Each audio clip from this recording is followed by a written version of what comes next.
ओम शांति। अव्यक्त मुरली डिवाइस 18/3/81। सार: मुश्किल को सहज करने की युक्ति सदा बाप को देखो। आज विशेष लंदन निवासियों से मिलने आए हैं। मिलने का अर्थ है बाप समान बनना। जब से बाप से मिले तो बाप दादा ने क्या इशारा दिया? बच्चे, आप सब श्रेष्ठ आत्माएं बाप समान सर्व गुणों में, सर्व प्राप्तियों में मास्टर हो। बाप से भी श्रेष्ठ बाप के सिर के ताज हो। जो पहले पहले इशारा मिला उसी इशारे प्रमाण बाप समान मास्टर सर्वशक्तिवान, मास्टर सर्वगुण संपन्न बने हो। जब अभी बाप समान बनो तभी भविष्य में विश्व में राज्य अधिकारी देवता बन सकते हो। बाप समान कहाँ तक बने हो यह चेकिंग करते रहते हो। एक एक गुण, एक एक शक्ति को सामने रखते हुए अपने में चेक करो कि कितने % में गुण व शक्ति स्वरूप बने हैं। यह फॉलो करना तो सहज है ना। बाप दादा सामने एग्जाम्पल है। निराकारी रूप में और साकार रूप में, दोनों ही रूप में बाप को देख फॉलो करते चलो। वैसे भी कहावत है, जैसा बाप वैसे बच्चे, और सन शोज फादर भी गाया हुआ है। बाप और बच्चे का संबंध ही है फॉलो करने का। मुश्किल है नहीं, लेकिन बना लेते हो, क्योंकि अगर मुश्किल हो तो सदा ही मुश्किल लगना चाहिए। कोई को सहज लगता, कोई को मुश्किल लगता। यह क्यों?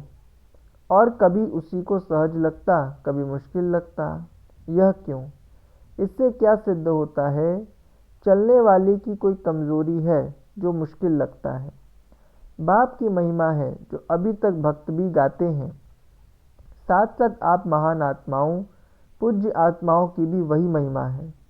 याद है वह कौन सी महिमा है? कोई भी मुश्किल कार्य आत्माओं के ऊपर आते हैं तो किसके पास जाते हैं? या बाप के पास, या आप देव आत्माओं के पास, जो औरों की भी मुश्किल को सहज करने वाले हैं। वह स्वयं मुश्किल अनुभव कैसे करेंगे? मुश्किल अनुभव करने के समय विशेष कौन सी बात बुद्धि में आती है जो मुश्किल बना देती है? बहुत अनुभवी हो ना। बाप को देखने के बजाय बातों को देखने लग जाते हो। बातों में जाने से फिर कई क्वेश्चन उत्पन्न हो जाते हैं। अगर बाप को देखो जैसे बाप बिंदु है, वैसे ही हर बात को बिंदु लगा दो। बातें हैं वृक्ष और बाप है बीज। आप विस्तार वाले वृक्ष को हाथ में उठाने चाहते हो, इसलिए न बाप हाथ में आता न वृक्ष। बाप को भी किनारे कर देते हो और वृक्ष के विस्तार को भी अपनी बुद्धि में समा नहीं सकते हो। तो जो चाहना रखते हो वह न पूरी होने के कारण दिल शिकस्त हो जाते हो। दिल शिकस्त की मुख्य निशानी होगी बार बार किसी न किसी परिस्थिति की, चाहे व्यक्ति की, शिकायतें ही करते रहेंगे। और जितनी शिकायतें करते उतना ही खुद आपे ही फंसते जाते, क्योंकि यह विस्तार एक जाल बन जाता है। जितना ही फिर उससे निकलने की कोशिश करते हैं उतना फंसते जाते। या होंगी बातें या होगा बाप। बातें सुनना और बातें सुनाना, या तो आधा कल्प किया। भक्ति मार्ग की भागवत या रामायण क्या है? कितनी लंबी बातें हैं। जब बातें थी तो बाप नहीं था। अब भी जब बातों में जाते हो तो बाप को खो लेते हो। फिर कौन सा खेल करते हो? आंख मिचौनी का। तीसरे नेत्र को पट्टी बांधकर और ढूंढते हो। बाप बुलाता रहता और आप ढूंढते रहते। आखिर क्या होता? बाप स्वयं ही आकर स्वयं का साथ दिलाते। ऐसा खेल क्यों करते हो? क्योंकि बातों के विस्तार में रंग बिरंगी बातें होती, वह अपनी तरफ आकर्षित कर लेती है। उससे किनारा हो जाए तो सदा सहज योगी हो जाए। लंदन निवासी तो मुश्किल का अनुभव नहीं करते हैं ना। अपने आप को बिजी रखने का तरीका सीखो। न समय होगा न विस्तार में जाएंगे। जैसे जब कोई विशाल प्रोग्राम रखते हो और बहुत बिजी होते हो, उस समय कुछ भी होता रहे आप उससे किनारे होते हो। सेवा की ही धुन में लगे हुए होते हो। खाने व सोने का भी ख्याल नहीं रहता। ऐसे विश्व कल्याणकारी आत्माएं सदा विशाल कार्य का प्लान इमर्ज रखो। इतना विशाल कार्य अपनी बुद्धि को दो जिससे फुर्सत ही नहीं हो। अपनी बुद्धि को बिजी रखने की डेली डायरी बनाओ। इससे सदा सहज योग का स्वतः अनुभव करेंगे। वर्णन करते हो सहज राजयोग, यह तो नहीं करते हो कभी कभी सहज योग, कभी मुश्किल योग। तो जैसा नाम है उसी स्वरूप में सब बच्चों को बाप दादा देखने चाहते हैं। मास्टर सर्वशक्तिवान बनने के बाद भी मुश्किल अनुभव करेंगे तो सहज कब होगा? अब नहीं तो कब नहीं। इसके लिए आपस में प्रोग्राम बनाओ। लंदन पार्टी एक एक रत्न अति प्रिय और अमूल्य है, क्योंकि हर एक रत्न की अपनी अपनी विशेषता है। सर्व की विशेषताओं द्वारा ही विश्व का कार्य संपन्न होना है। जैसे कोई स्थूल चीज भी बनाते हैं, उसमें अगर सब चीजें न डालो, साधारण मीठा या नमक भी न डालो, तो चाहे कितनी भी बढ़िया चीज बनाओ लेकिन वह खाने योग्य नहीं बन सकती। तो ऐसे विश्व के इतने श्रेष्ठ कार्य के लिए हर एक रत्न की आवश्यकता है। सबकी उंगली चाहिए। चित्र में भी सबकी उंगली दिखाते हैं ना, सिर्फ महारथियों की नहीं, सबकी उंगली से ही विश्व परिवर्तन का कार्य संपन्न होना है। सब अपनी अपनी रीति से महारथी हैं। बाप दादा भी अकेले कुछ नहीं कर सकते। बाप दादा बच्चों को आगे रखते हैं, निमित्त आत्माएं भी सबको आगे रखती हैं। तो सभी बहुत बहुत आवश्यक और श्रेष्ठ रत्न हो, बाप दादा के स्वीकार किए हुए रत्न हो।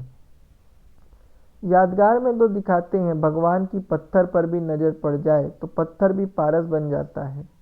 आप तो उनके स्वीकार किए हुए श्रेष्ठ रत्न हो। अपने इस कार्य की श्रेष्ठता को, मूल्य को जानो। शक्तियों का अपना गायन है और पांडवों का अपना। तो आप सब महान आत्माएं हो। महान आत्मा की निशानी क्या है? जो जितना महान होगा उतना निर्माण होगा। महान आत्माएं सदा अपने को ओबीडियंट सर्वेंट ही अनुभव करती हैं। ऐसा ही ग्रुप है ना। शक्ति भवन की शक्तियों को तो अपना शक्ति स्वरूप स्वतः याद रहता होगा। स्थान से स्थिति भी याद आती है। शक्ति की विशेषता है माया जीत।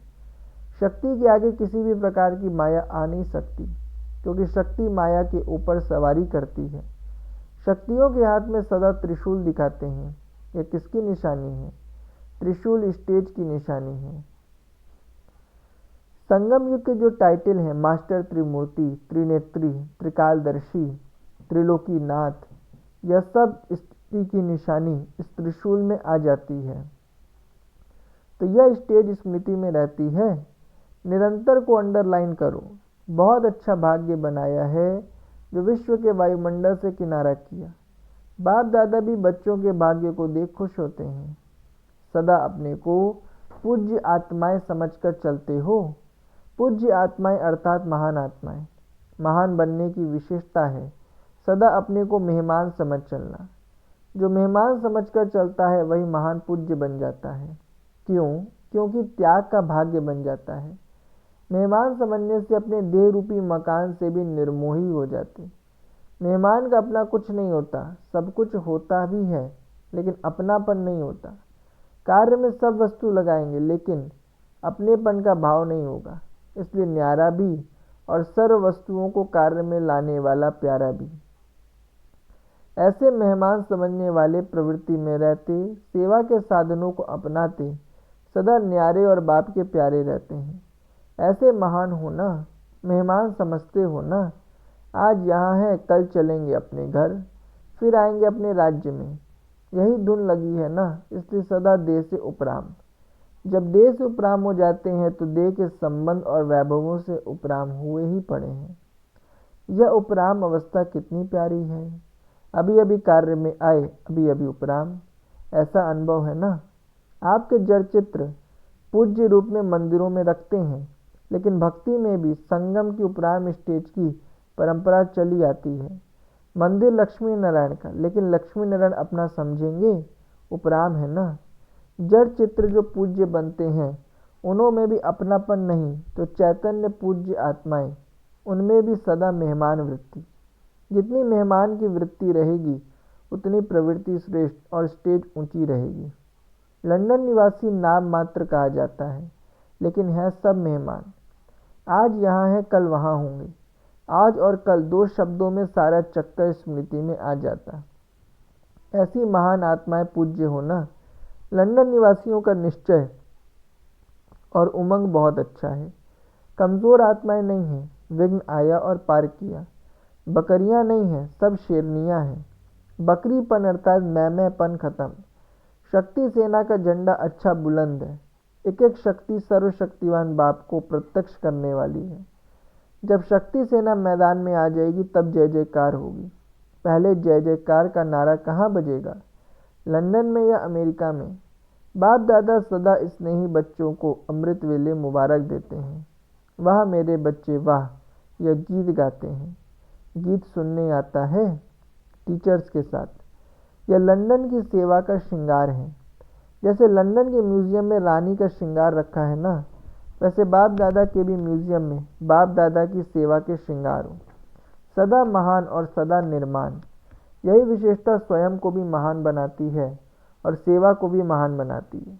संस्कार मिलाने में तो होशियार हो ना। जैसे स्कूल में अगर किसको हाथ पांव चलाने नहीं आते तो दूसरे साथी क्या करते, हाथ में हाथ मिलाकर साथ दे करके उनको सिखा देते हैं। तो आप भी क्या करती हो, आगे बढ़ सहयोगी बन, सहयोग का हाथ दे, संस्कार मिलाने की डांस सिखाती हो ना। इसमें तो नंबर 1 हो ना। इसी विशेषता के आधार पर जो सबसे ज़्यादा संस्कार मिलाने की डांस करता, बाप का सहयोगी बनता, वही फर्स्ट जन्म में श्री कृष्ण के साथ हाथ मिलाकर डांस करेगा। डांस करनी है ना। संस्कारों की रास मिलाने का सबसे सहज तरीका है स्वयं नम्र चित्त बन जाओ और दूसरे को श्रेष्ठ सीट दे दो। उन्हों को सीट पे बिठाएंगे तो वह आपको स्वतः ही उतर कर बिठा देंगे। लेकिन आप बैठने की कोशिश करेंगे तो वह बैठने नहीं देगा। लेकिन आप उसे बिठाएंगे तो वह आपे ही उतर कर आपको बिठाएगा। तो बिठाना ही बैठना हो जाएगा। पहले आपका पाठ पक्का हो, फिर संस्कार सहज ही मिल जाएंगे। सीट भी मिल जाएगी, रास भी हो जाएगी और भविष्य में भी रास करने का चांस मिल जाएगा। तो कितनी सहज बात है। लंदन का सच्चा सेवाधारी ग्रुप है। सेवाधारी शब्द ही बहुत मीठा है। टीचर शब्द अच्छा लगता है या सेवाधारी? बाप भी अपने को ओबीडियंट सर्वेंट कहते हैं। सर्वेंट कहने से ताजधारी स्वतः बन जाएंगे। तो चतुर बनने का यह तरीका है। मेहनत भी नहीं, प्राप्ति भी ज़्यादा।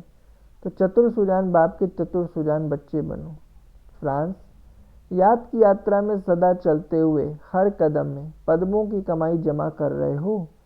हर कदम में पद्मों की कमाई जमा करने वाले कितने मालामाल होंगे। ऐसी संपन्न आत्मा अपने को अनुभव करते हो। अखुट खजाना मिल गया है। खजाने की चाबी मिल गई है ना। चाबी लगाना आता है। कभी चाबी लगाते लगाते अटक तो नहीं जाती है। बहुत सहज चाबी है। मैं अधिकारी हूँ। अधिकारीपन की स्मृति ही खजानों की चाबी है। यह चाबी लगाने आती है। इस चाबी से जो खजाना जितना भी चाहिए ले सकते हो। सुख चाहिए, शांति चाहिए, प्रेम चाहिए, सब कुछ मिल सकता है। प्रश्न, कौन सा वेट कम करो तो आत्मा शक्तिशाली बन जाएगी? उत्तर, आत्मा पर वेस्ट का ही वेट है। वेस्ट संकल्प, वेस्ट वाणी, वेस्ट कर्म, इससे ही आत्मा भारी हो जाती है। अब इस वेट को खत्म करो। इस वेट को समाप्त करने के लिए सदा सेवा में बिजी रहो। मनन शक्ति को बढ़ाओ। मनन शक्ति से आत्मा शक्तिशाली बन जाएगी। जैसे भोजन हजम करने से खून बनता है, फिर वही शक्ति का काम करता है, ऐसे मनन करने से आत्मा की शक्ति बढ़ती है। प्रश्न, कौन सा मंत्र भक्ति में बहुत ही प्रसिद्ध है, जिसकी स्मृति में रहो तो खुशी के झूले में झूलते रहेंगे? उत्तर, भक्ति में हम सो सोहम का मंत्र बहुत प्रसिद्ध है। अभी आप बच्चे हम सो का रास प्रैक्टिकल में अनुभव कर रहे हो। यह मंत्र हमारे लिए है। हम ब्राह्मण सो देवता बनेंगे। हम ही सो देवता थे, सो देवता हम ब्राह्मण बने हैं। यह अभी पता चला। अब देवताओं के चित्र देखकर बुद्धि में आता है यह हमारे ही चित्र हैं। यही वंडर है। इसी स्मृति में रहो तो खुशी के झूले में झूलते रहेंगे। अच्छा वरदान, सबको रिगार्ड देते हुए अपना रिकॉर्ड ठीक रखने वाले सर्व के स्नेही भव। स्पष्टीकरण, जितना जो सभी को रिगार्ड देता है उतना ही अपने रिकॉर्ड को ठीक रख सकता है। दूसरों का रिकॉर्ड रखना अपना रिकॉर्ड बनाना है। जैसे यज्ञ के मददगार बनना ही मदद लेना है, वैसे रिकॉर्ड देना ही रिकॉर्ड लेना है। एक बार देना और अनेक बार लेने के हकदार बन जाना। वैसे कहते हैं छोटों को प्यार और बड़ों को रिकॉर्ड दो, लेकिन जो सभी को बड़ा समझकर रिकॉर्ड देते हैं वह सबके स्नेही बन जाते हैं। इसके लिए हर बात में पहले आपका पार्ट पक्का करो। स्लोगन: बाप दादा की मिली हुई शिक्षाएं समय पर याद आना ही तीव्र पुरुषार्थ है। बाप दादा की मिली हुई शिक्षाएं समय पर याद आना ही तीव्र पुरुषार्थ है। अच्छा, ओम शांति।